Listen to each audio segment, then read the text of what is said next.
Allez mesdames et messieurs, Brouchim Habayim, bonsoir à toutes et à tous pour notre cours hebdomadaire. Comme je le dis, comme d'habitude, bravo pour le déplacement, bravo pour les femmes. Alors on voit que ça recommence un petit peu à se remplir.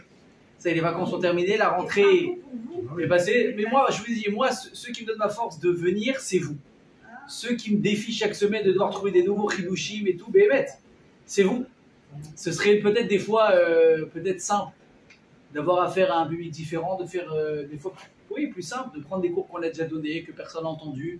Mais la réalité de savoir que chaque semaine, il faut que je renouvelle, c'est un très beau défi. Donc bon, Hachem, c'est grâce à vous tous. On bénit Bézant Hachem ce Makov, toutes les personnes qui ont fait le déplacement. Évidemment, Baruch Hachem, l'organisme de Torah Box qui fait un travail extraordinaire. Le Rav qui nous reçoit, le Rav Avner qui nous reçoit vraiment comme des rois. Hachem, des brachot pour tous, Amen. Des choses pour tous si Dieu veut. Et évidemment, aujourd'hui, je dis malheureusement, nos pensées vont aux victimes de l'attentat qu'il y a eu aujourd'hui à Jérusalem. Sachez, je vais vous dire quelque chose.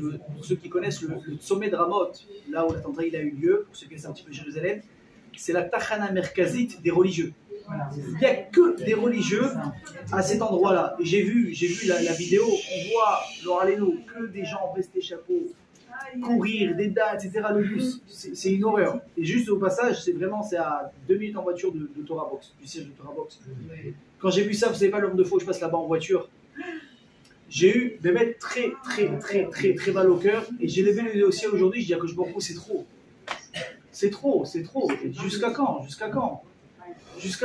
tu vas comme ça nous mettre à l'épreuve. Et notre émouna, il faut dire à Kol Letova, il faut dire que c'est ce qu'il fait, c'est vrai. Bahroui Yeshiva qui a été touché de la Yeshiva de Kol Torah. Je vais vous dire une chose. Des gens comme ça, chaque juif est exceptionnel, d'accord? Je ne fais aucune comparaison, je ne suis pas dans cet état d'esprit. Mais quand on va toucher un Ben Torah, quelqu'un qui a voué sa vie à la Torah, vous savez comment ça s'appelle? C'est un korban.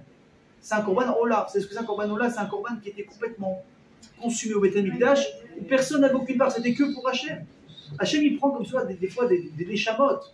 Alors Hachem, évidemment, qui sait ce qu'il fait. Mais nous, on est là avec nos yeux, avec nos régachotes, avec nos ressentis. On a mal. Je suis en train de dire à Mahavoda cet après-midi au collège, tu sais à quoi il pense à Bahroui Yeshiva cette période? Tu sais à quoi il pense? À 2 semaines de Rosh Hashanah. Il dit qu'il faut qu'il aille voir le responsable de la Yeshiva pour qu'il bloque sa place, qu'il est bien présent pour la fête, pour les tfilotes. Il est en train de s'organiser. Il a pris son rendez-vous chez le coiffeur pour arriver à Yom Hadin. Il a fait nettoyer son chapeau. Il a fait. Qu'est-ce qu'il y a Bahroui Yeshiva dans sa tête? Il n'y a que ce qui tourne autour de la prière, de l'imotora et des choses comme ça. Alors, sachez, je vous dis vraiment, quand il se passe quelque chose comme ça, c'est un appel pour nous. Hein. C'est un appel pour nous, je vous dis la vérité. Ça m'a fait très mal au cœur, cette histoire. Je me dis, moi, je suis un peu détaché des médias, etc. On en a parlé aujourd'hui, je me suis arrêté, j'ai regardé, etc. Et on voit, Baruch Hashem, qui a participé à l'arrêt de ces monstres, de ces animaux. Un Bahroui Yeshiva. Un Bahroui Yeshiva, on le voit arriver, vous avez vu les vidéos. On voit le bus qui est attaqué, et d'un coup, on voit un petit peu éloigné du bus. Quelqu'un qui n'était même pas dans le Hézor. On le voit courir près du bus, le courage qu'il a. Il avait une arme qu'il a eue que l'année dernière, grâce à la loi de Ben Gvir. Il a sorti son arme, il rentre dans le bus pour leur faire face. Mais vous imaginez le courage qu'il faut. En bon, évidemment, ils ont été abattus, ces animaux. Mais les pertes que nous on a, elles sont horribles. 4, 5 morts, des blessés graves, plus maintenant le trauma, plus truc. On dirait que je bourmaille. Et imaginez une chose, j'ai eu encore le déclic cet après-midi au collège. Vous imaginez que ça a été décrété quand? Par Rosh Hashanah l'année dernière. Mais c'est terrible. Je vous dis la vérité. Et justement, on va parler de ça ce soir. De l'importance, écoutez bien ce que je dis, de l'importance du début de quelque chose. Et en l'occurrence, évidemment, le début de l'année. Parce que c'est vraiment quelque chose qui va influer sur tout ce qui va suivre. Alors, je vous dis, hein, on se dit, bon voilà, on est à 2 semaines de l'année, ça y est, on a tout passé. On ne sait pas se passer nous réserve. Chas v'shalom, sur des mauvaises choses qu'on a eues aujourd'hui, mais je veux aussi être positif. Moi, je ne suis pas quelqu'un de négatif. J'ai mal, mais j'essaie toujours de me concentrer sur le côté positif. On peut, Bézrat Hachem, encore assister à de très grands miracles pour la Israël. 2 semaines, c'est énorme. Regardez, Chas v'shalom, en 10 minutes, ce qui s'est passé, l'horreur, ce qui s'est passé. Imaginez, comme on dit, Yeshuat Hachem, qui est Refaïm. Les choses d'Akashbour, ils viennent quoi? Le temps d'un clin d'œil. C'est la folie quand ça peut aller vite. Donc j'espère qu'à travers le cours d'aujourd'hui, on va comprendre à quel point on a une responsabilité. Tous, autant qu'on est. Et à quel point les efforts qu'on peut fournir sur la dernière ligne droite avant Rosh Hashanah, combien ça peut nous sauver encore l'année actuelle et évidemment l'année à venir. Alors Bezrat Hashem Shadrim Ilo Nishmat pour ceux Bémet qui sont Niftarim al Kiddush Hashem, n'oubliez pas quelque chose, chaque personne qui est tuée, qui est touchée, pour une seule raison, c'est parce qu'il est juif, ça s'appelle qu'il meurt al Kiddush Hashem. C'est tout. Qu'il soit été Radoshem un rachat toute sa vie, qu'il n'ait jamais fait Shabbat, qu'il n'ait jamais fait mitzvot, ce que tu veux. Mais sauf au Davar, tu as été touché, tu as été pris à partie parce que tu es juif, ça s'appelle Kiddush Hashem. Et vadaï que ces gens-là, leur place, elle est directement en haut, quand elle monte en haut, mitachat qui à Kavod. Là où Akash Baruch il est assis, la Neshama elle a sa place juste à côté de lui. Alors imaginez encore plus des gens Shomrei Torah mitzvot, des gens dans la Torah, des gens qui ont voué des gens dans la Torah, ça s'appelle des korbanot. C'est des kaparot, ce sont des kaparot à la veille de Rosh Hashanah pour le Ham Israël. Mais encore une fois, ça va être un réveil pour nous. Alors Bezrat Hashem, Shadavim le Mishmatam, et que non soit Chosrim Mitchouva, et que, évidemment, que ce qui s'est passé aujourd'hui, ce soit jamais en vain. Amen. Alors, mes amis, aujourd'hui, comme j'ai dit, on va parler justement de la responsabilité, de l'importance du début. Vous savez, il y a un mercredi, il y a des statistiques, je vous parle de statistiques qui ont été faites entre 1979 et 89. Vous pouvez regarder sur Google, par une chercheuse qui s'appelle Lisa Kahn.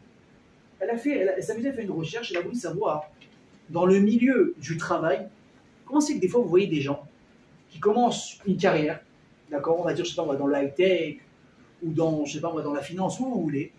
Vous voyez des gens, des fois, à quelques temps d'écart, 1 an, 2 ans, 3 ans d'écart, des gens qui font le même parcours, qui ont fait les mêmes études, qui ont les mêmes qualités, tout ce que vous voulez.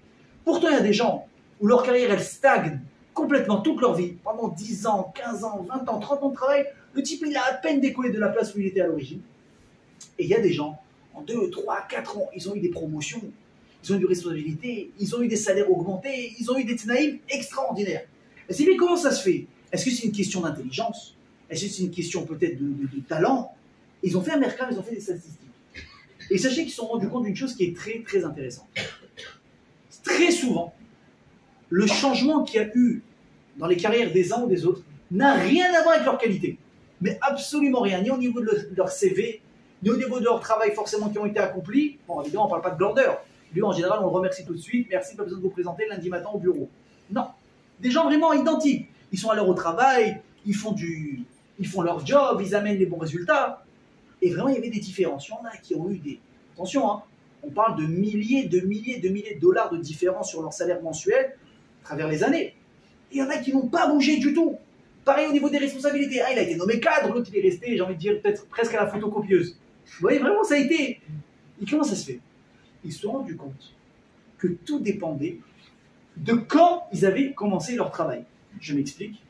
Est-ce qu'ils avaient commencé à être embauchés dans une période de l'année où il y avait de l'argent, il y avait... le travail se portait bien, il y avait vraiment... il y avait de la dynamique dans tout ça, ou au contraire, c'était peut-être des fois des années où il y avait des crises financières, etc., le crash boursier et tout. Et ça a été prouvé que quand les gens ont été engagés dans des périodes financières compliquées, on va dire un petit peu pour tout le monde, et ils ont été, écoutez bien, quand ils ont été engagés, un petit peu codifiés comme ça, on les a, comment vais-je dire? Pardon? Catégorisés. On les a formatés, de manière à ce que chaque chose qui se passe maintenant, c'est un peu compliqué. Ils ont commencé à travailler comme ça pendant quelques temps, 1 an, 2 ans, puisqu'ils ont commencé comme ça dans leur tête, ensuite ça a été impensable pratiquement de demander une augmentation, de demander un changement, de demander une évolution. Alors, encore une fois, le marché s'est un petit peu rééquilibré, on parle moins du crash boursier. Mais ce qu'ils ont ressenti au début, le début il les a tellement marqués que toute leur carrière, ils n'ont pratiquement jamais osé demander, peut-être même voire penser à une augmentation, à une évolution quelconque. Alors que des gens qui sont rentrés dans le milieu du travail, quand tout se portait bien, et les banques elles prêtaient, on parlait de salaire sans aucun problème, et on croyait dans le marché, on croyait à la bourse, on croyait à tout ce que vous voulez, et bien ces gens-là, très facilement, au bout d'1 an, 2 ans, ils venaient voir leur supérieur. Écoute, voilà, ça fait 1 an, ça fait 2 ans, viens maintenant on parle sérieusement, viens on parle d'augmentation, on avait dit, et ces types-là, ben, ils ont été augmentés. Qu'est-ce qu'on voit d'ici? L'importance de l'impact qu'il y a par le début sur une personne dans n'importe quel domaine. Dans n'importe quel domaine. La manière dont tu vas commencer quelque chose, allez, je ne vais pas dire à 100%, je vais dire à 80%, ça va impacter la suite de ce qui va se passer avec toi. Pourquoi?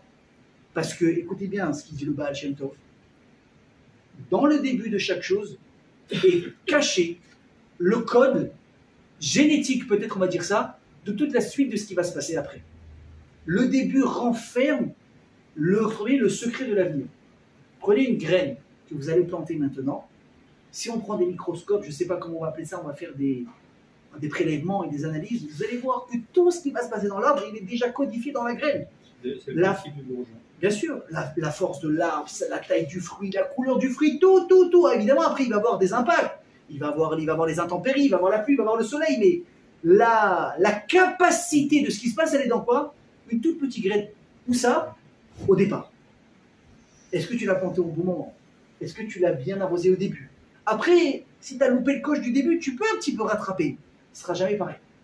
Alors que si tu commences bien au départ, il y a plein de choses qui vont suivre derrière.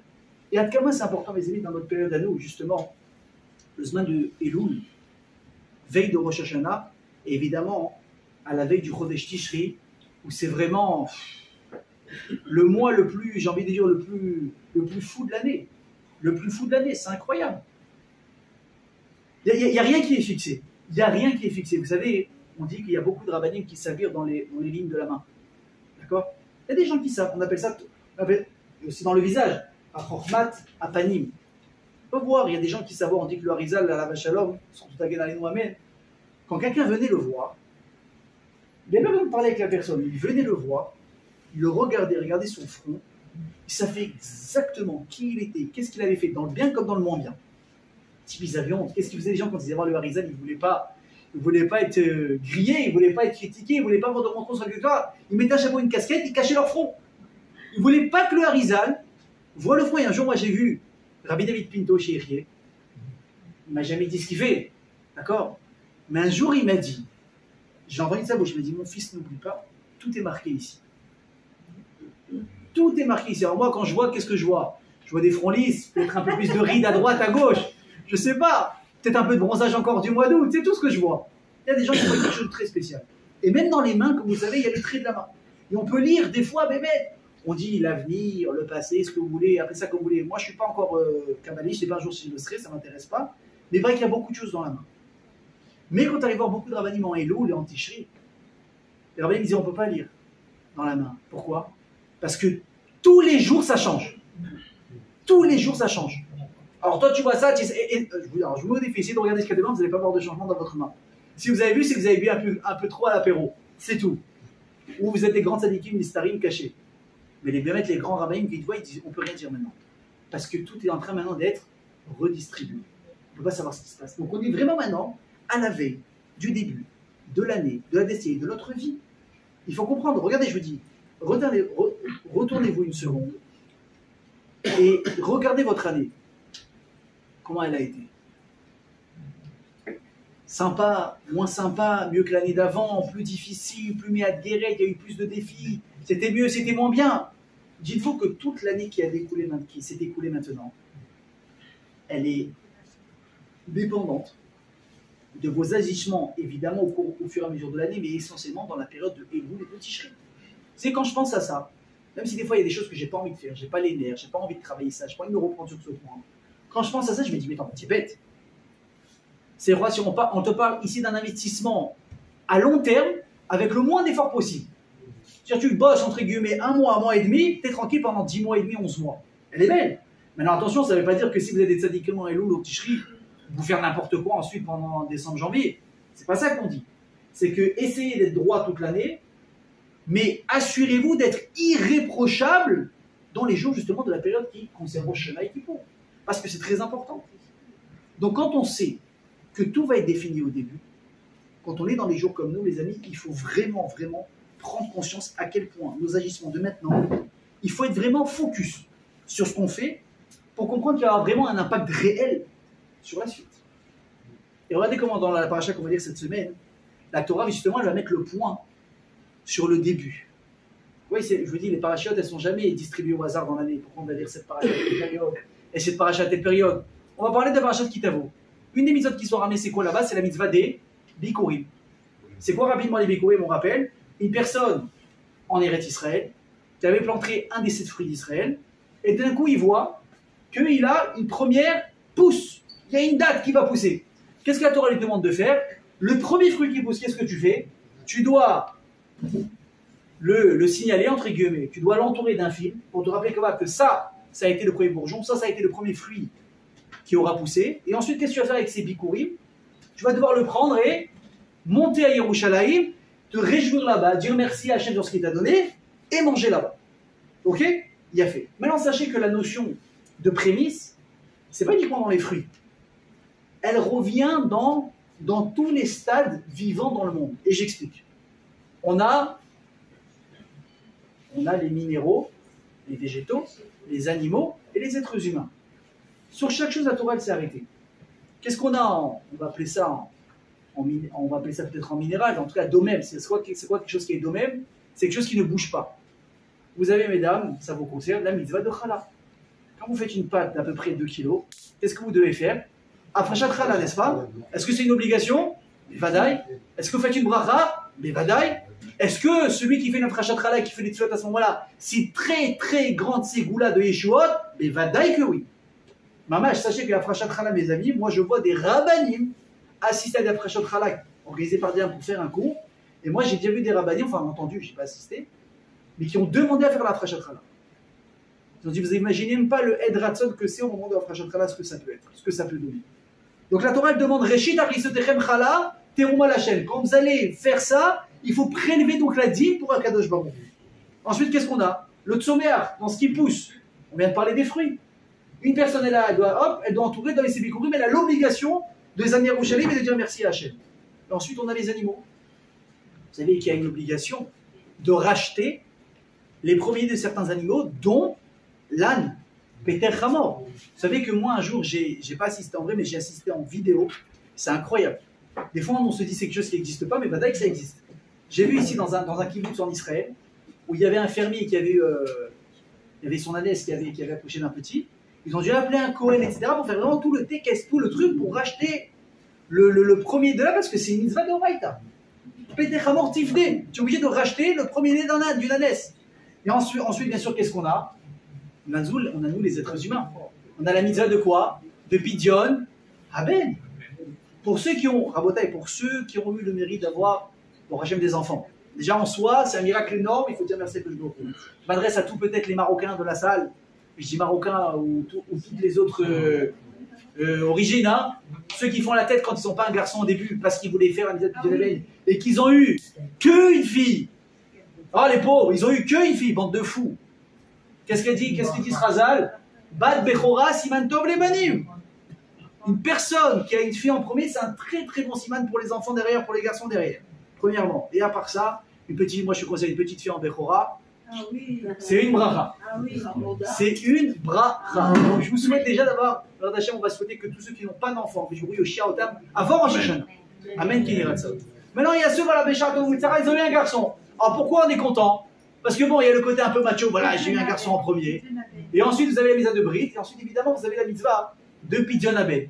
Pareil, sachez, mes amis, que si un jour vous avez l'occasion d'assister à un Pidyon Aben, alors, je ne sais pas pourquoi, dans la tête des gens, c'est pas très important.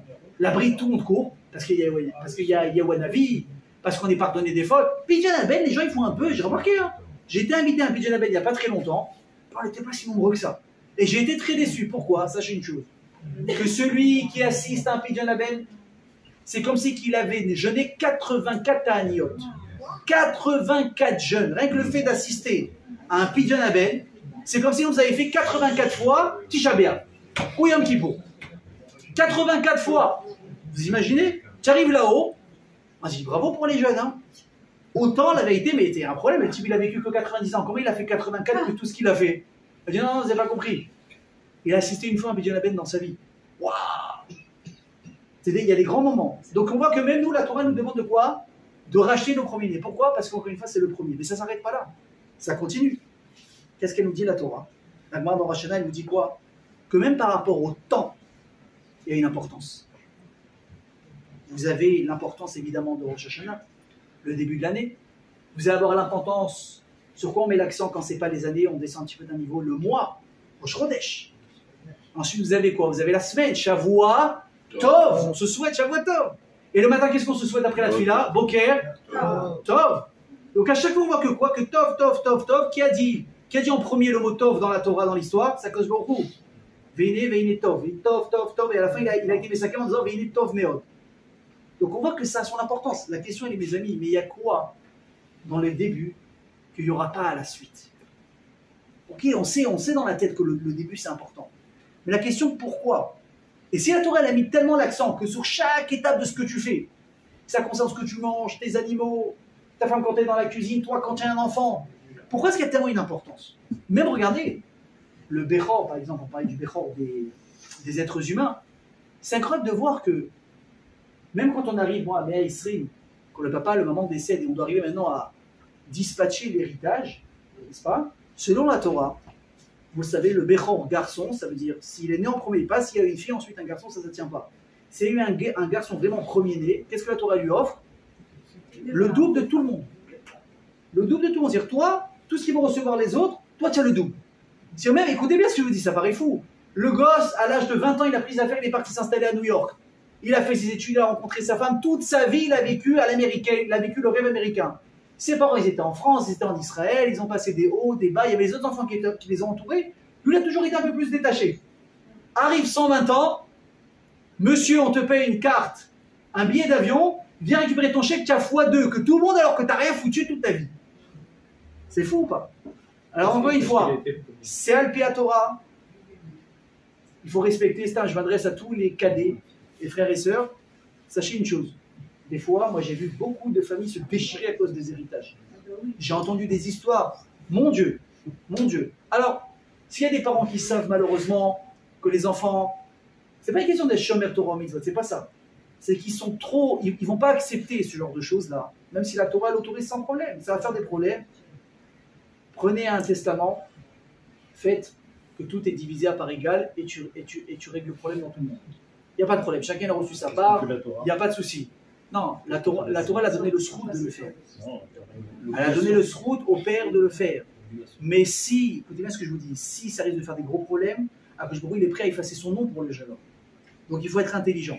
Maintenant, encore une fois, si une personne elle sait que c'est quelqu'un qui va être accepté, alors badaï, c'est une mitzvah de le faire. Donc il faut vraiment que chacun voit, et comme on dit midi à 14h, mes amis, c'est des choses qui sont importantes, encore une fois, c'est un srout, en tous les cas, qui revient au Bechor. Donc comme on dit maintenant, on a dit, à part ce chose-là, on a également la notion de temps. On a le temps qui est aussi important, on va expliquer pourquoi chaque chose a son importance. Mais venez, on revient 2 minutes à ce qu'on a parlé maintenant des bikurim, etc. Sachez que dans la Torah, il y a 3 choses que Hachem il a pointé du doigt en disant réchite les prémices de quelque chose. Premier, c'est bikurim. Deuxième, c'est la chala. Réchite arisotechem. Et troisième, c'est quoi? C'est aser ta'aser la dîme que tu dois prélever de ce que tu gagnes et de ce que tu récoltes dans les champs. Mais il y a une différence entre les 3. C'est quoi? Écoutez bien ce que je vous dis. C'est que mes amis, apprenez une loi. La chala, si vous ne l'avez pas prélevé comme vous avez l'obligation, vous avez le droit de manger le reste du pain ou pas? Vous n'avez pas le droit. Tant que vous n'avez pas enlevé la partie qui revient au bon Dieu, tout le reste est encore interdit à la consommation. Non, 1 kilo, c'est pas khayab. C'est à partir de 1,8 kg, 2 kg, quelque chose comme ça, il faut regarder le chiot. À partir du moment où il y a l'obligation de faire la frachat chala, si vous ne l'avez pas fait encore, vous ne pouvez pas manger le pain. Donc, peut-être, Bediabat, vous pouvez le faire après finalement, mais tant que tu n'as pas enlevé la chala, tu ne peux pas manger. Pareil, mes amis, pour les agriculteurs, vous n'êtes pas agriculteurs, je sais pas, il n'y a pas de dire, mais bon, David Lemit Nadev, lui, avec les agriculteurs, ouais, bientôt on va lui donner le nouveau titre. Hein. Ouais, il paraît que tu vas racheter une ferme bientôt, j'ai pas, il y a un agriculteur ici. Ah, bravo. En tout cas, les agriculteurs, eux, quand ils récoltent leurs fruits, etc., on n'a pas le droit de consommer tant qu'on n'a pas prélevé la dîme, c'est interdit. Par contre, les bikurim, c'est différent. Les bikurim, la Torah, elle n'a jamais dit.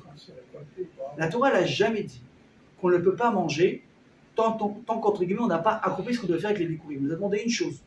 Tu prends le fruit, tu mets un petit fil autour, et le moment venu, tu montes et tu les manges à Yerushalayim, tu dis merci Hachem. Mais en attendant que tu montes à Jérusalem, qu'est-ce qu'on fait du reste? Mange.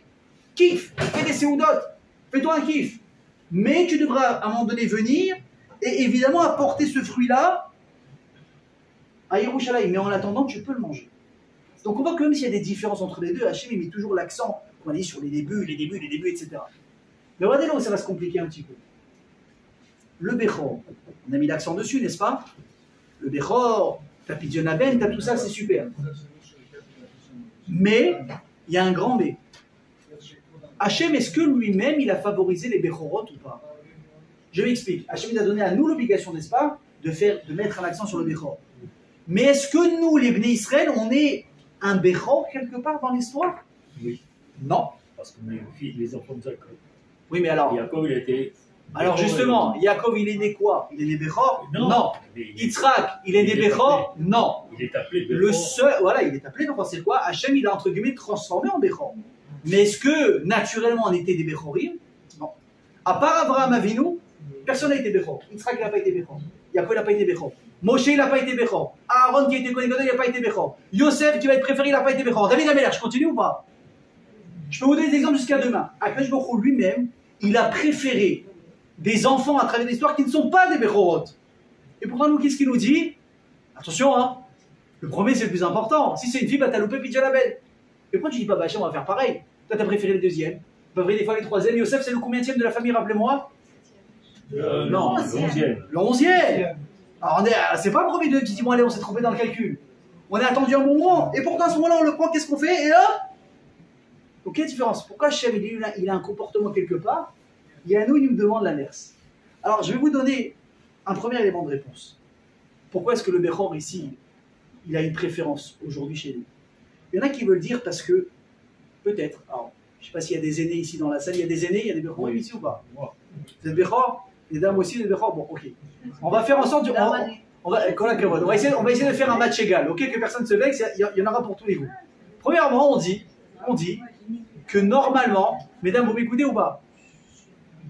On dit que les Bechorot, ils sont censés être les plus mutzlachim, ceux qui réussissent le mieux, ceux qui réussissent le plus. Pourquoi?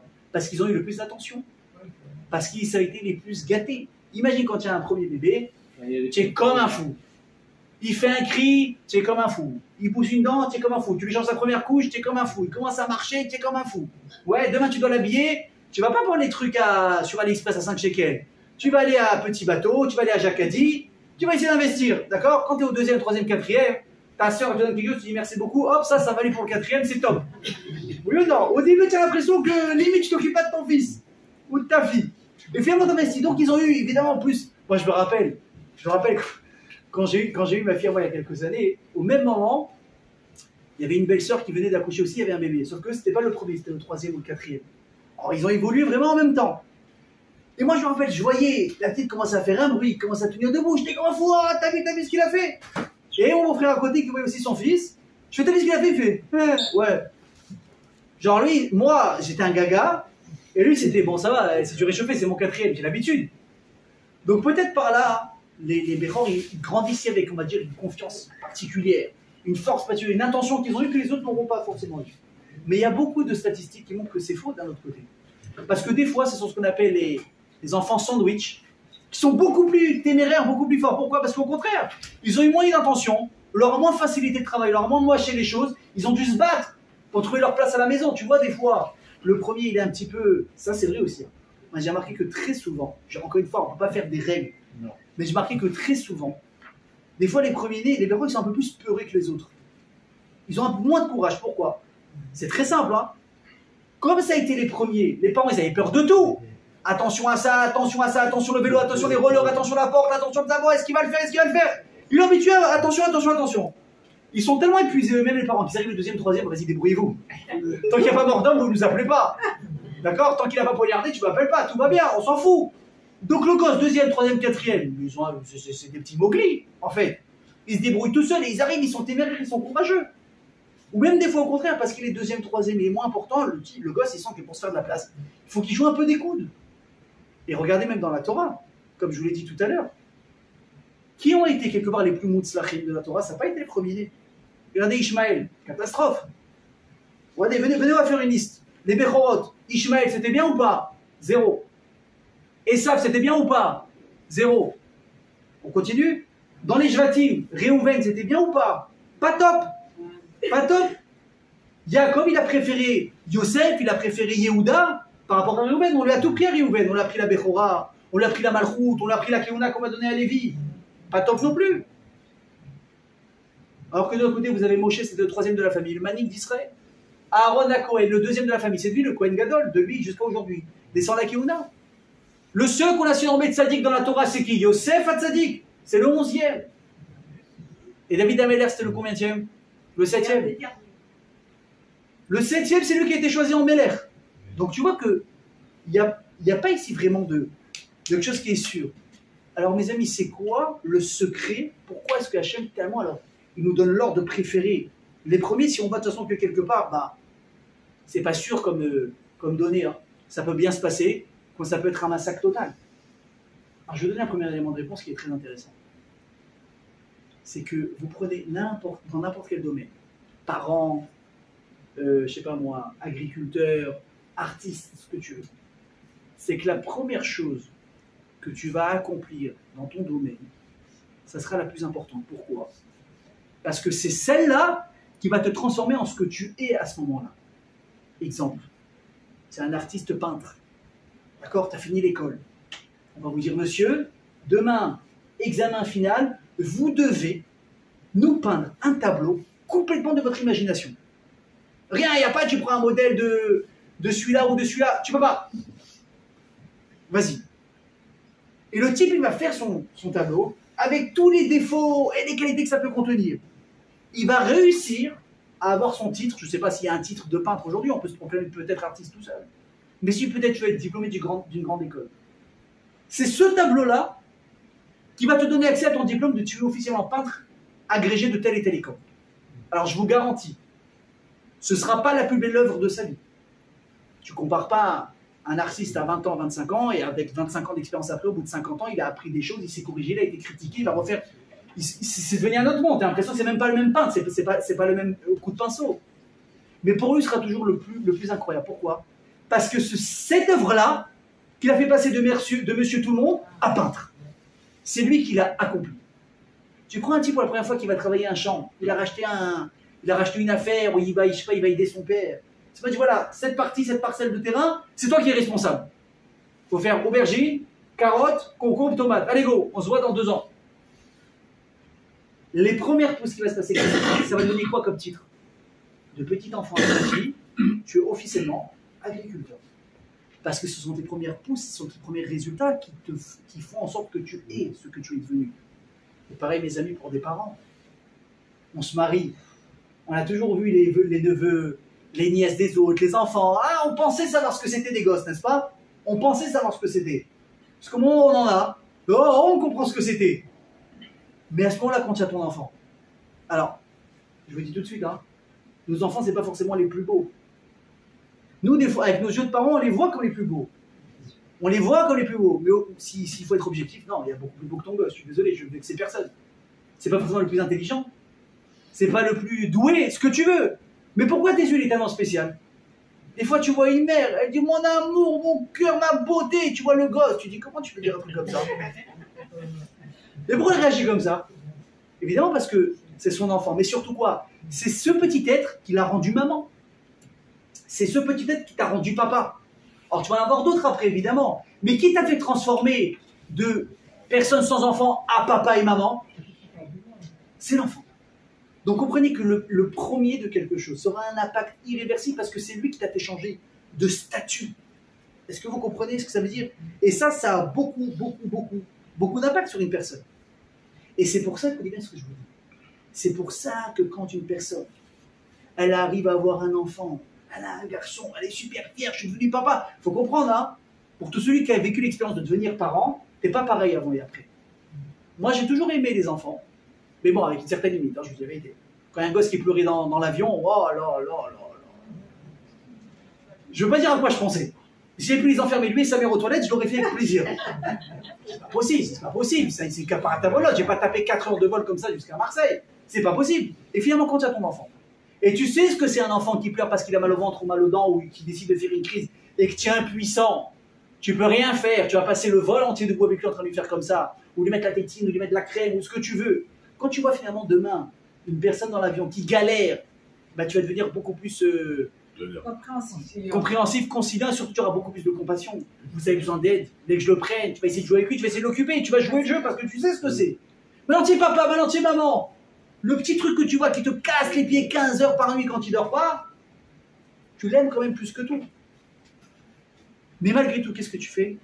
Tu dis à Kosh Baruch Hu, tu sais ce que je me rappelle au final? C'est que le vrai créateur ici, c'est pas moi. C'est toi. Une personne qui est capable, après 1 an de labeur, vous imaginez, vous savez ce que c'est? Je vais vous dire, nous, quand on se lève le matin à Natania, à Paris, ce que vous voulez, bon, à Paris, vous avez l'habitude du temps pourri. Mais à Marseille, Natania, des gens qui viennent avec, là où il y a de la bonne humeur tous les jours, oui, et que de temps en temps, tu ouvres le rideau, tu vois qu'il fait mauvais dehors. Bon, tu vas être un peu déçu. Mauvais temps aujourd'hui, il va pleuvoir un peu. Mais finalement, qu'est-ce que tu vas faire? Tu vas prendre ton parapluie, la voiture, tu vas, tu fais ce que tu as à faire, tu reviens, tu manges une bonne soupe, on a réglé l'histoire. Mais des gens qui vivent selon les intempéries. Les gens, vous voyez des agriculteurs qui disent, oh là là, catastrophe, il n'y a pas eu de pluie, il y a eu trop de pluie, il y a eu du vent, il a fait froid, il a fait chaud. Le type, il est en stress. Il doit aller courir quand il y a beaucoup de pluie ou il y a de la neige ou des choses. Des fois, il faut couvrir, par exemple, le raisin pour pas qu'il s'abîme. Vous voyez l'organisation que ça demande. Le type, il a passé sa vie à s'investir pour t'offrir là ce Cabernet Sauvignon de 2021. Et là, tu lui demandes de faire quoi? De reconnaître que c'est pas lui. C'est toi, t'as rien fait. C'est Hachem qui a tout fait. Regardez l'exemple jusqu'où il va. On va remonter un peu dans l'histoire. On va rappeler de Caïn et Hevel, les 2 premiers frères de l'histoire. Qu'est-ce qui s'est passé? Hachem leur demande de lui amener un petit corban, un petit kiff, un petit cadeau. Alors Caïn et Hevel, ils vont s'exécuter. Sauf que comme on le sait, Hevel, il va amener une offrande, Caïn, il va amener une offrande également, et Hachem, celle de qui va accepter? Celle de Hevel. Le second, le petit. Qu'est-ce qu'il a fait Caïn? Il a amené des prémices, des fruits. Ok. Hevel, il a amené quoi? Du bétail. Pourquoi Hachem quoi? Tu veux dire Hachem, il préfère le steak à la pastèque? C'est pas ça. C'est quoi? C'est que Caïn, il a amené des fruits, mais il n'a pas amené les réchites, il n'a pas amené les prémices, le mieux, le meilleur. Alors que Hevel, lui, il a amené le meilleur. Pourquoi? Caïn, c'est déjà que amène bien. Imagine demain, tu te fais inviter pour la première fois chez quelqu'un. Tu veux faire bonne impression.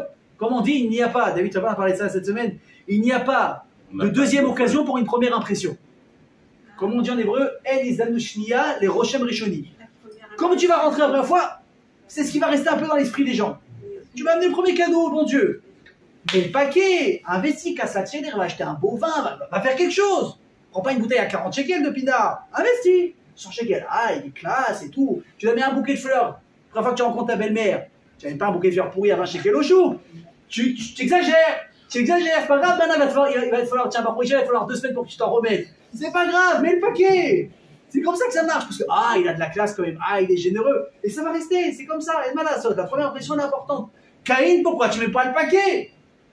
Caïn te dit, mais c'est pas une question d'argent. Moi j'ai plein d'oseilles, le monde il nous appartient. Mais c'est que puisqu'on a déjà affaire à des gens qui disent ce que je vous dis, qui ont été maudits, et qui doivent maintenant travailler pour des résultats. C'est pas Madame Marichon, où il se levait, il marchait dans un champ. Tu vois, vous voyez Brioche et le Moulin Doré, tout ce qu'on a ici à Natania. Vous allez là-bas l'envoyer pour acheter des gâteaux, ou du pain ou des chalotes. Imagine, tu marches dans Natania et tu es entouré de fraisiers, de pain au chocolat, de chalotes sucrées, de salades salées. Il fallait juste cueillir. Elle est magnifique ou pas? Sauf qu'après, il y a la malédiction, quoi? Bezat apechato chalechem. Tu veux des bonnes choses, tu vas devoir travailler, transpirer pour y arriver. Donc les enfants de Adam Arishon, ils sont habitués à une chose, c'est quoi? Pour avoir des résultats, il faut travailler. Et quand il dit attends, une seconde. Pas de problème, mon Dieu, je t'aime bien, t'es gentil, ce que tu veux. Mais qui a travaillé là comme un chien pour avoir le résultat? C'est moi. Alors t'es gentil, tu demandes un cadeau, il n'y a pas de problème.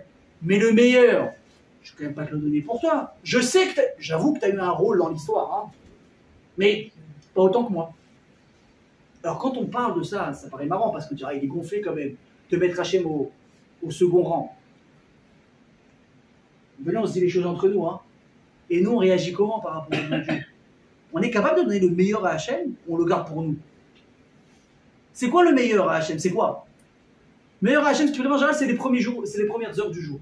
Il veut te voir à la synagogue ou au moins avec les filles à la maison.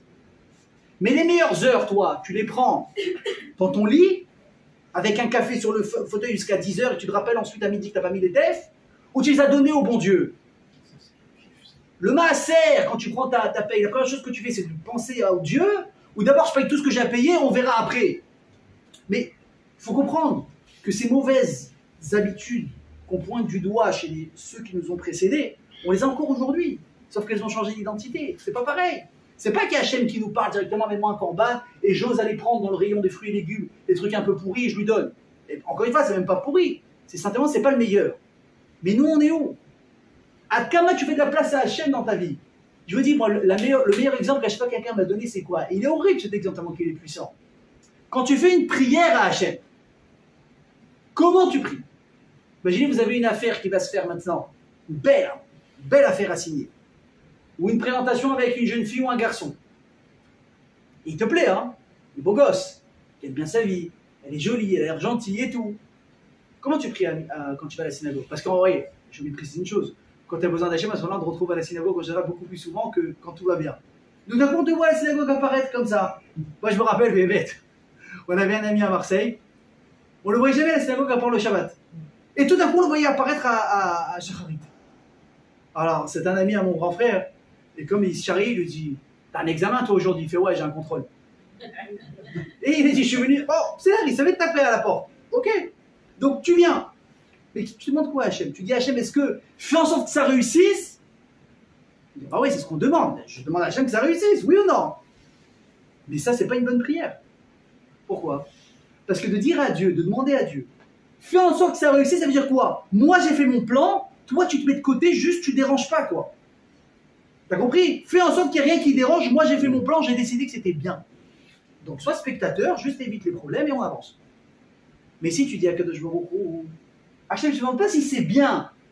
Je te dis pas, fais que ça marche. Et là-bas, Hachem, si c'est bien, alors que ça réussisse. C'est-à-dire que tu te remets complètement dans les mains de Dieu. Mais je vous dis, un Nisayon qui arrivait à quelqu'un de ma famille il n'y a pas longtemps. Vous savez ce que c'est le Tchoulent? Oui. Vous savez, c'est bien. Quand je dis ça à la j'ai dit, qu'est-ce que c'est ça? Le Tchoulent, c'est une Dafina Ashkenaz, ok? Or, dans l'esthétique, c'est très bizarre. C'est pas comme chez nous, d'accord? Mais quand c'est bien fait, c'est excellent. Sauf que, bon, pendant 2 jours, en général, vous bougez pas très loin de la maison, hein? Ok? Bien fait. Mais c'est excellent. Et sachez que c'est très, très prisé. Quand ça? Le jeudi soir, veille de Shabbat. Surtout dans le monde, dans le Tzibour Haredi, les gens, ils se font un kiff. Les couples, ils sortent ensemble. Ils vont manger dehors, sur des barcoins yeshivot, ou bien ils vont acheter, ils ramènent à la maison. C'est le kiff. Le jeudi soir, c'est le moment du tchoulot. Tu cherches un tchoulot le mardi, tu vas galérer.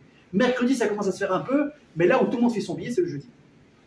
Moi, j'ai eu quelqu'un de la famille, il a eu le filon, il avait des nevraques, il a ouvert un tchoulot. Il a super bien retapé la pièce, il a super bien, bon, il a fait un super standing, il a cartonné. Bon, Rachel, non seulement c'était bon, c'était rempli, cartonné de chez cartonné.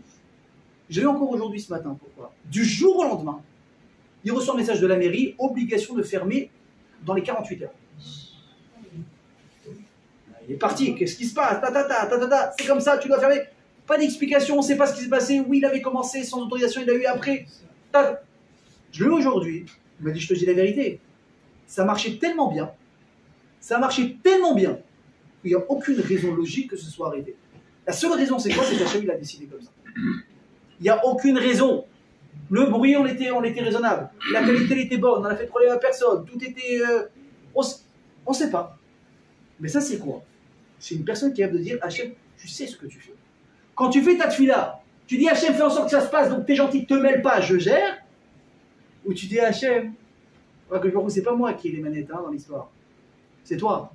Si c'est bien, on y va. Mais s'il y a un iceberg qui arrive, non, je ne vois pas l'iceberg parce qu'il y a de la brume là pour l'instant, ça paraît nickel. Tout paraît halak. Mais Hachem, s'il y a un iceberg au fond, donc c'est pas bon pour moi, on arrête tout de suite. Et je ne demande même pas le pourquoi. Donc pour revenir à ce qu'on disait, quand une personne elle a un premier enfant, quand elle a un premier animal, quand elle a les fruits de ses premiers efforts pour lesquels il a trimé, et ça lui revient, c'est ça encore une fois, comme on l'a dit, qui va lui donner maintenant ce nouveau titre de personne anodin à une personne quoi?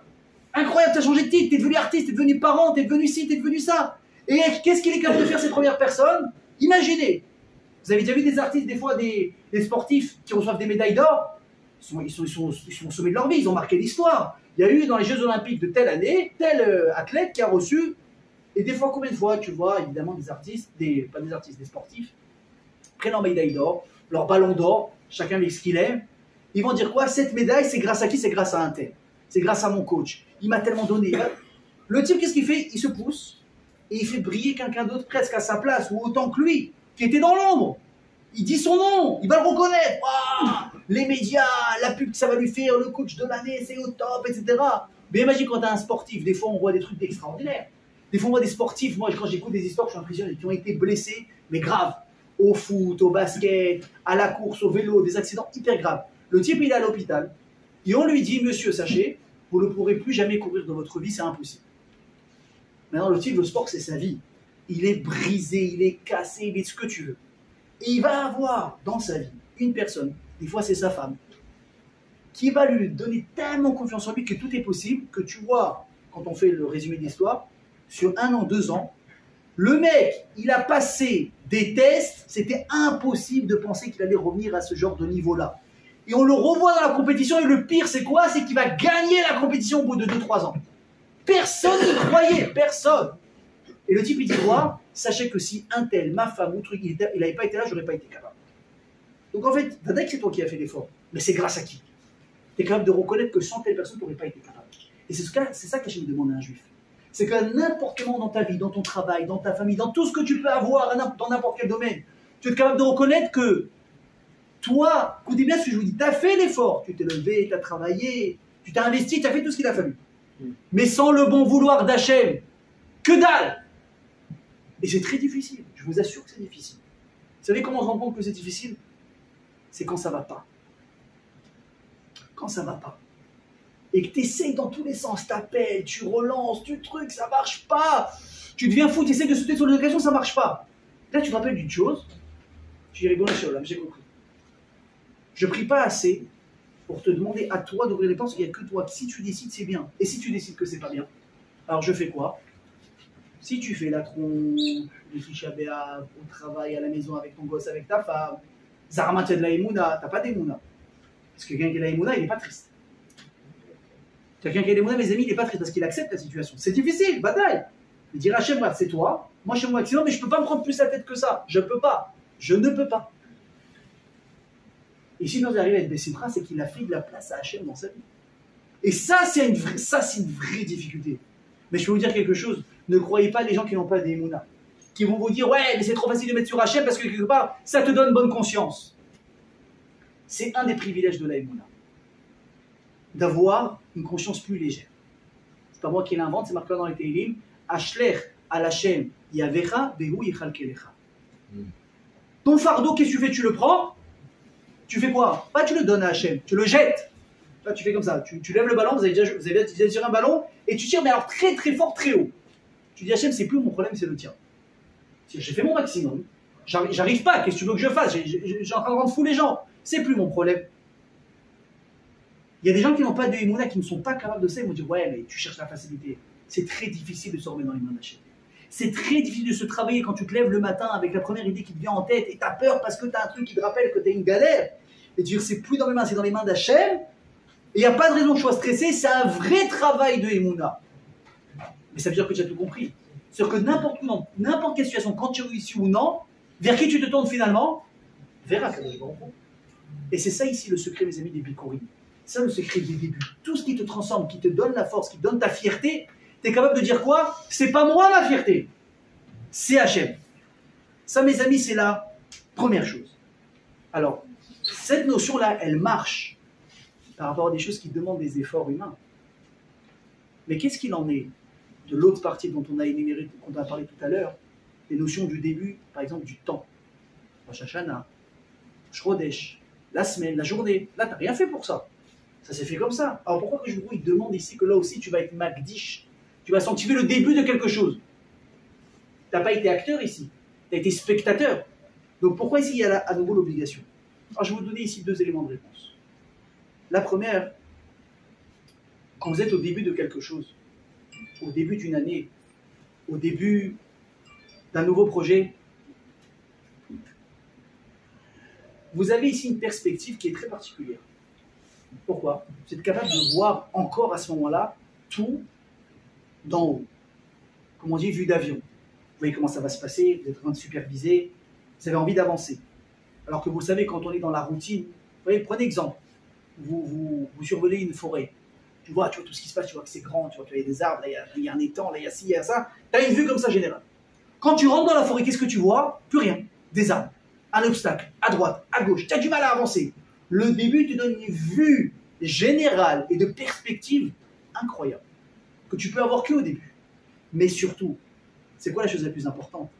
C'est que, mes amis, c'est au début de quelque chose qu'on est capable le plus de se lancer, d'imaginer qu'on va réussir quelque chose. Écoutez bien ce que je vous dis. Quand vous voulez monter une boîte, vous êtes au début d'un projet, vous avez une motivation incroyable et vous vous persuadez que tout est possible. Je vais faire ça, je vais faire ça, je vais engager celui-là, je vais travailler tant d'heures, j'ai tel projet, j'ai telle maquette, c'est possible. Quand tu es dans le projet, une fois que tu as engagé le projet et tu t'es maintenant investi dedans, tu te rends compte des chiffres que tu es en train de prendre au passage. Et là tu risques de quoi? Des fois d'être découragé, n'est-ce pas? Qu'est-ce qui se passe des fois? Tu vois un petit tout femme, ouais, j'ai monté un nouveau projet, c'est en train de cartonner, c'est super, c'est super. Tu le vois 3 mois après, il est moins pressé de le boulot. Qu'est-ce qui se passe? Je suis en train de rencontrer des difficultés. Et alors, quand j'étais au début, j'avais une motivation que j'ai du mal à retrouver au début, parce que l'espoir du début, c'est quelque chose de très très fort. Ils ont fait des statistiques, ils se sont amusés à je ne sais pas qui a fait ça, hein. Moi je ne l'aurais pas fait, je vous dis la vérité, mais ils font un peu de tout le monde. Ils ont essayé de savoir quand est-ce que les gens, ils se renseignaient sur Google, le plus sur le mot régime. Ok? Le mot régime. Quand est-ce que les gens s'intéressent le plus? Réponse, tout le temps aux alentours de la période du 1er janvier. Bizarrement. Pourquoi? Ben oui, parce que nouvelle année, nouvelle envie. Allez, ça y est, à partir de maintenant, je me reprends. Vas-y, c'est fini les mauvaises habitudes, ça y est. Supprime le chocolat, les gâteaux. Si j'ai une déprime demain, je ne vais pas me taper 3 tablettes de chocolat. Non, je vais faire ce qu'il faut. Le type, il veut se reprendre. Aux alentours de quand? 1er janvier. Et même, écoutez bien ce que je vous dis, même les caisses de retraite, elles ont remarqué que quand est-ce que ça marche le mieux d'appeler des gens pour leur dire est-ce que vous ne voulez pas maintenant épargner pour votre retraite, pour même une assurance vie. Vous savez c'est quand? C'est à l'anniversaire d'une personne. Premier jour de sa nouvelle année. Le type il est né, je ne sais pas moi, le 24 avril, le 23 mai. Ok, allez on est religieux. Kaf Bet Elul. D'accord? Le type reçoit un bonjour monsieur, on a vous proposé ici une assurance vie. Alors, si le mec il a 60, bah, je ne vais pas dire d'âge, après ça va encore me critiquer. Si le type il atteint un certain âge, ok, où il sent que même David Ameller il dit que passer cet âge-là, chaque jour que tu vis c'est un cadeau. D'accord? Vous avez pensé à l'assurance vie, évidemment qu'il va être enclin à l'assurance vie, il ne sait pas pour combien de temps il en a encore. Bon, je vous rassure, hein, 20 ans, 30 ans, 40 ans, on ne sait pas pour combien de temps on est là. Sauf que bon, on estime à peu près 70, 80 ans, c'est déjà pas mal. Ok, donc le type maintenant il a fêté 81 ans. Et il a un appel demain. Vous voulez sourciller l'assurance vie, bah, il va être un peu plus enclin, soit parce qu'il sent qu'il va bientôt passer l'arme à gauche, ou soit simplement parce que c'est le début d'une nouvelle année. Écoutez bien, l'esprit est plus ouvert à de nouveaux horizons quand c'est au début de quelque chose. Ils ont poussé le truc, ils ont dit même en début de semaine, les gens ils sont plus enclins à des nouveaux projets et à des nouvelles décisions. Pourquoi? Parce que c'est le début, c'est l'effet début. Il y aura des mieux que ça encore. Chazal, il disait, écoutez bien, que le début de journée, il est super important. Hyper important. Vous savez quoi? Je mets Chazal 2 minutes de côté et je vais revenir tout de suite. Vous savez que ça a été prouvé aussi par rapport, s'il y a des parents ici ce soir, vous éduquez vos enfants, c'est hyper important la manière dont ils vont se comporter et vous allez vous comporter envers eux le matin. Pourquoi? Le début de la journée, il va influer sur toute la suite de la journée de cet enfant. Alors, tu as les parents, on va faire les deux cas. Tu as les parents, les blonds, comme dit Gad Elmaleh, qui se lèvent à 6 h du matin. Ils se réveillent, ils font chauffer le lait, le choco, ils préparent les sandwichs, lui il sait qu'il aime avec le fromage, lui il veut tomate, lui il veut omelette. Magnifique, 7 h moins quart, on commence à réveiller les enfants avec des bisous, avec des boker tov, avec mon diamant, mon bijou, mon modéani, les chansons. Le gosse il se lève, tout va bien. Oui, mettez la petite musique en fond. Hein. On se brosse les dents, ils ont tous des dents magnifiques, il n'y a pas de trou, il n'y a pas de caries. Tout est bien, on va à l'école, on arrive à l'heure, bonjour madame, tout est bien tenu, il est couette, on a le temps de tout faire, c'est parfait. Le gosse il va passer apparemment une très bonne journée. Par contre, t'as les parents qui ont 35 ans, 40 ans, c'est encore des ados. Ils n'ont pas compris que le matin, il faut se lever tôt. Donc c'est panique, il se lève à 7 h 30, le gosse à 8 h doit être à l'école, il n'est pas habillé, pas de brossage de dents, il n'a pas déjeuné, rien. Et il y a les embouteillages 3/4 d'heure, si tu pars maintenant. Ah, lève-toi, tu sais plus où tu mets une robe au garçon, tu mets un pantalon à la fille, t'inverses les sandwichs, je ne peux pas brosser les dents, vas-y, fais comme ça pour voir, allez, c'est pas grave, ça passe. Et tu parles dans tous les sens. Papa, va qui pas, mes couettes, pas grave, vous coiffez dans la voiture. Le stress, le gosse, il arrive à l'école comme ça. Comme ça. Ils ont dit que ça va influer énormément sur la suite de la journée de l'enfant. Pourquoi? Parce qu'évidemment que le début, il a ici une grande importance. Mais je vais vous dire mieux que ça, même Chazal, ils disent, écoutez bien ce que disent le Baal Shem Tov et le Harizal sur le début d'une journée. Il dit le Baal Shem Tov, écoutez bien, et Bichlal, évidemment, le début de l'année, mais je vous lis les noms, je vous lis le texte. Hein. Keter Shem Tov, c'est le livre du Baal Shem Tov. Regardez ce qu'il dit. Qui a Adam Bekumo Mishenato. Une personne, quand elle se lève de son sommeil, Sheuna Ase Bria Chadasha, elle est considérée comme une nouvelle créature. C'est incroyable. Chaque jour, quand on se lève, on n'est pas les mêmes qu'avant. On est nouveau. Nouveau. Il dit pourquoi c'est très important le matin. Qu'est-ce qu'on dit tout de suite quand on se lève le matin? Qu'est-ce qu'on dit quand on ouvre les yeux? Pourquoi? Il dit regardez, Akol mitase venimshach achar adibur harishon. Toute la journée, elle va être impactée par ta première parole du matin quand tu te réveilles. C'est pour ça que c'est Velachel izaher adam sheikadesh veitaher dibur harishon bekumo. C'est pour ça que c'est hyper important que tu sanctifies ta première parole du matin. Veizaker marshavato, il doit faire également attention à ce qu'il pense, dans sa tête. Il y aura une influence. Chitit vuka bagdusha. Pourquoi? Ta tfila, elle va être différente. Tu t'es levé bien, comme il faut, comme on dit, bien luné. Il y en a qui se lèvent marouge comme ça. Je ne sais pas ce qu'il y a. Il a une mauvaise humeur. Mais qu'est-ce qu'il y a? Tu dis, moi je ne suis pas du matin. Tu dis, papa, mais il est 14h. Non, moi je peux pas me parler avant mon 7e café. Il a un problème. Dis merci, moderne, il fait les rachets, merci, je marche, tout va bien, tu vas à la tfila, tu es positif. D'ailleurs, sachez, hein, moi, tu t'es levé de bonne heure, tu as commencé ta tfila, tu as prié Binyan, tu as de l'énergie le matin. Tu as de l'énergie, tu es capable de faire plein de choses. Tu peux m'aider? Oui. Tu peux aller chercher ça? Oui. Enlève-toi à 9h30 au lieu de 7h, fais ta tfila comme un clochard à la maison, en rapide, tu peux faire ça? Non, qu'est-ce qu'il va encore celui-là? C'est un impact. Rosh Hashanah, à la Kama Vekama. Encore plus. Vous avez compris? L'importance, c'est ce qu'on a dit au début. C'est que l'importance qu'il y a dans le début du temps de quelque chose, il y aura dessus quelque chose que tu ne pourras jamais changer après. Et regardez une histoire vraie qui s'est passée, c'est un Shaliach Chabad qui la raconte. Il dit qu'on est au premier jour de Rosh Hashanah, on se trouve à Bangkok. Ok? Les Chabad, on les trouve n'importe où dans le monde. Il y a un Shaliach à Bangkok.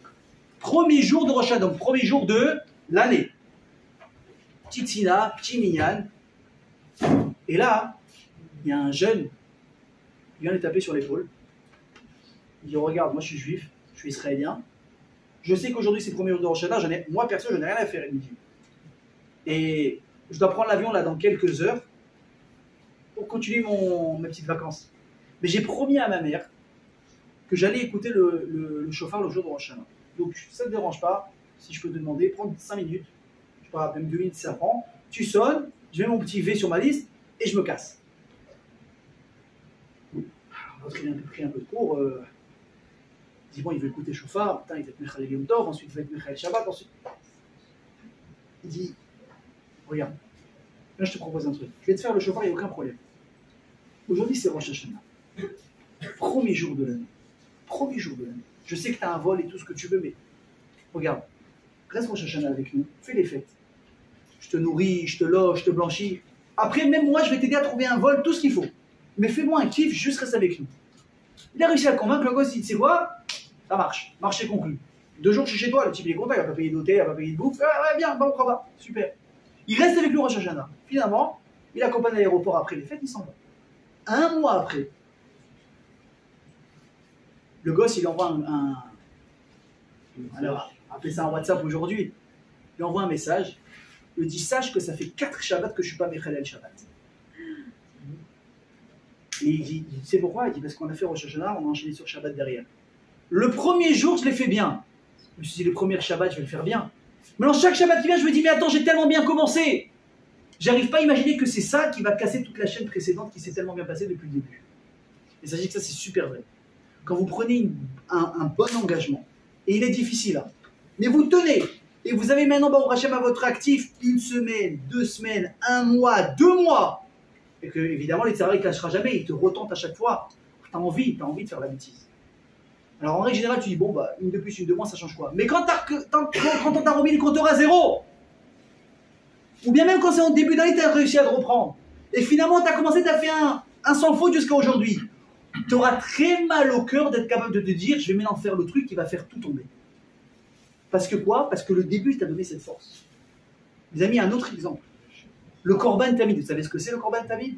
C'est un Korban qu'on amenait matin et soir, entre guillemets, en fin de journée au Beth Amikdash. On l'appelle Tamid. Vous savez ce que c'est Tamid normalement? Tamid, c'est quelque chose qui est éternel, tout le temps, 24/24, 7 jours sur 7. Par exemple, Esh Tukad, à la misbech Lotirbe. Tamid, il y a le feu du Beth Amikdash, toujours il devait brûler, toujours. Ça, c'est Tamid. Mais le korban matin et 12 heures après un autre, c'est pas Tamid, ça. Yisraza, tu sais pourquoi ça s'appelle Tamid? Parce que c'est quelque chose qui va commencer et boucler ta journée. Et l'impact que le début et la fin ont sur toi, c'est ça qui encercle, qui va impacter toute ta journée du début à la fin. Alors mes amis, je pourrais encore continuer, mais je vais m'arrêter là-dessus. Écoutez bien le message, parce qu'on va finir avec ça. On est à la veille de recommencer quelque chose. 2 semaines, ça passe super vite. 2 semaines, ça passe super vite. Et comme on l'a dit au début du cours tout à l'heure, regardez encore des fois, quand on a l'impression que tout est terminé, des fois on assiste à des super belles choses et des fois à des drames. Rien n'est terminé réellement. Vous savez que quand on va arriver, si Dieu veut, la semaine prochaine, ce sera la dernière semaine de l'année, à Baalenu les Torah. Il y aura un koach dans les derniers jours de l'année de réparer l'année entière. C'est quelque chose qui, je vous dis la vérité, c'est quelque chose de fou. C'est quelque chose de fou. Hachem nous fait un cadeau. Il nous fait un cadeau, je ne sais pas si on est conscient. Limite, c'est hypocrite, j'ai envie de vous dire, de notre part. On s'est oublié, on a fait ce qu'on a voulu, et là, on va faire les statistiques pendant une semaine. Et tu vas dire, mais moi, je ne veux pas faire ça, parce que ça ne me concerne pas. Ne sois pas à la place du bon Dieu. Qu'est-ce qu'a dit la Torah? Fais ce qu'on te demande, ni plus ni moins. Moins, c'est pas bien, trop non plus, c'est pas bien. Non, mais moi, je vais être un chassid. Non, quand tu veux faire trop, tu vas te casser la figure. Je me dis, c'est moi qui fixe les règles. Moi, je disais que quand on se comporte bien à la fin, on peut réparer l'année entière. On va laisser passer ça, il faudrait être fou. Mais surtout, ce qui m'intéresse, parce que c'est le cours d'aujourd'hui, le début. Écoutez bien, si vous voulez, c'est bien ce que je vous dis. Et je me dis à moi, pas que à vous. Si on veut réussir le début de l'année qui vient, on est obligé déjà de commencer à s'habituer à changer là dès maintenant. Tu peux pas faire un switch le matin de Rosh Hashanah, hop, ça y est, je change. Tu vas avoir le vertige. Tu vas voir comment ce qui se passe. Il faut que tu t'habitues un petit peu. Tu sais que les fiottes, elles sautent. Allez, ça y est, là, recommence. Recommence un peu à te lever. Les mitzvot, la manière de parler, la manière d'aller ta vie. Vous savez quand même une chose simple, je vous donne un conseil. Quelqu'un qui a besoin, je pense qu'on a tous besoin de ça, un petit peu plus de émouna en Hachem. Surtout avec ce qui se passe maintenant. Un peu plus d'émouna en Hachem. Tu dis maintenant Hachem, je vais essayer de ne pas paniquer quand les choses m'échappent. C'est possible, mais ça demande beaucoup de pratique. Mais si tu veux arriver avec un bagage supplémentaire, rien que de connexion avec Akadosh Baruch Hu, le jour de Rosh Hashanah, ça commence pas le jour de Rosh Hashanah, ça commence quand? Avant. Essayez, moi je vous mets au défi. Essayez pendant les 2 semaines qui suivent. Tous les jours, comme vous priez à Hachem 3 fois par jour, vous dites à Akadosh Baruch Hu, si toi tu décides pas que telle chose elle arrive, je ne vais pas y arriver. Tu l'as déjà, hein? Tu l'as déjà cette chose. Hachem, si tu n'avais pas décidé, je ne l'aurais pas. Hachem, si tu ne décidais pas encore aujourd'hui que ce que j'ai, je vais le garder, je pourrais le perdre à n'importe quel moment. Et tu te rends compte que Hachem peut tout enlever quand tu perds concrètement des choses. Quand tu perds, tu te dis, je pensais que c'était un acquis. Ben non, c'est pas un acquis. C'est un cadeau d'Hachem. Alors quand vous n'avez pas des choses encore plus difficiles, tu veux quelque chose. Tu veux le mariage. Tu veux un enfant. Tu veux une parnassa qui s'active un peu, et là, ça y est, j'ai ramé ces derniers mois, je le veux mon oseille. Mais est-ce que vraiment tu arrives au bureau, tu arrives dans ta journée avec la sérénité, Hachem c'est toi, Hachem c'est toi. C'est rien de rendre fou les chatranim, les chatraniotes 10 fois par jour, vous n'avez pas quelqu'un, vous n'avez pas quelqu'un, vous n'avez pas quelqu'un pour moi. Ils ont personne pour toi. Ils ont personne pour toi. Je te dis, tiens, un cas désespéré, ils ont personne pour toi. Chas v'shalom, on est tous des perles. Qui est-ce qui a quelqu'un pour toi? Hachem, s'il veut, il va te l'envoyer là-bas des États-Unis, elle va se perdre à Natania, elle va te demander un renseignement au Kikar, coup de foudre. Coup de foudre. Mais vous savez combien... Attendez, bon, évidemment, il y a Chidouk et Chidouk. Moi, j'ai rencontré un garçon. Il me dit, bon, Hachem, je fréquente quelqu'un, on parle mariage. Mais c'est beau, comment tu l'as rencontré? Ah, mais un truc de fou. Le type, il est jeune, donc pendant les vacances, il a fait serveur dans une réception. Donc il a servi. Encore une fois, je rentre pas en question de snooze, machin, mettez ça de côté des minutes, c'est juste pour vous montrer qu'Hachem, il veut que deux personnes se rencontrent. Il est serveur, il sert des hommes, il sert des filles dans une réception. Il y avait une jeune fille à une table. Ils se voient tous les deux. Petit coup électrique comme ça. Ils échangent 2 mots, 3 mots, 4 mots, un peu plus. D'où tu viens? I'm from New York. Wow! Elle vient de New York et l'autre il habite à Latania. Mais attendez, ils parlent mariage, hein? Mais comment ils se sont rencontrés?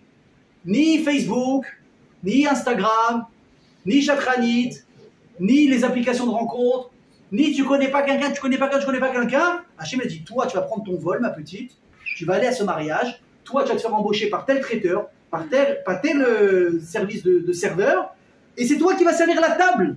Vous savez que chaque serveur, il a son côté. S'il avait été à côté, il n'aurait pas vu. Ça, c'est quoi? C'est le bon Dieu.